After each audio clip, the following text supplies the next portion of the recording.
wonderful autumn term exploring fairy tales. The first fairy tale we looked at was Three Little Pigs. We explored the numbers 1, 2 and 3. The children had a really fun activity outside where they collected the items themselves. They collected straw, sticks and bricks. We then plugged a fan in and they saw what would happen with the air coming out of the fan. The straw went everywhere. That caused a lot of laughter. The sticks moved a little bit and the bricks stayed firm. So one of our fairy tales was Goldilocks and the Three Bears, and we concentrated on small, medium and large. And then in the second week, we used the microwave to create their own porridge, which they loved, lots of stirring and pouring. And then of course they added some honey to eat it themselves afterwards and decided whether it was too hot, too cold or just right. Then we went on to Little Red Riding Hood, which of course was the fairy tale they were most familiar with. But they enjoyed doing lots of collage exercises and acting out being Little Red Riding Hood, the wolf and grandma. We took a basket into the garden, each child, and then they selected foods ready to put into their picnic basket for grandma. And then we measured them and drew them and put them in our basket here. We then did Princess and the Pea. This was a really fun activity.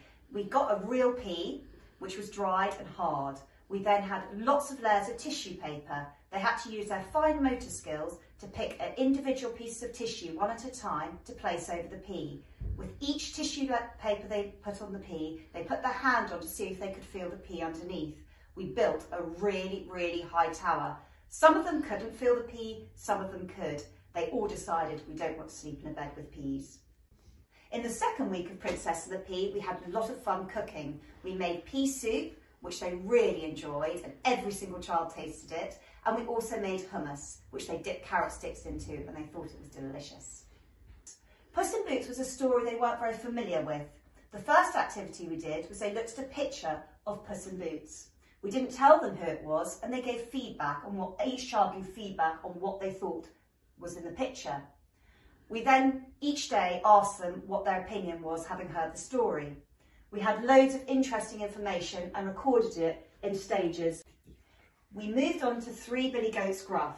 This was a really fun design and technology week. The children had to make a bridge. They were given sticks and they were given pegs. They had to work out how they can make the bridge safe for the Billy Goats Gruff to get across. We also had Jack and the Beanstalk, where they became familiar with the story. And then on our second week, we concentrated on the cow and all the products that one can have from milk. And they tried everything and they did a lot of shaking of double cream to make our own butter. And for Inky Swat, our creative project this term was to create a booklet about Jack and the Beanstalk. They built this up week by week, and then Jack was able to interact with everything. So he took the cow off to market, he got some magic beans, Mummy threw them away and a beanstalk grew overnight. Jack started climbing up there, he met the giant. He then used to take the golden egg.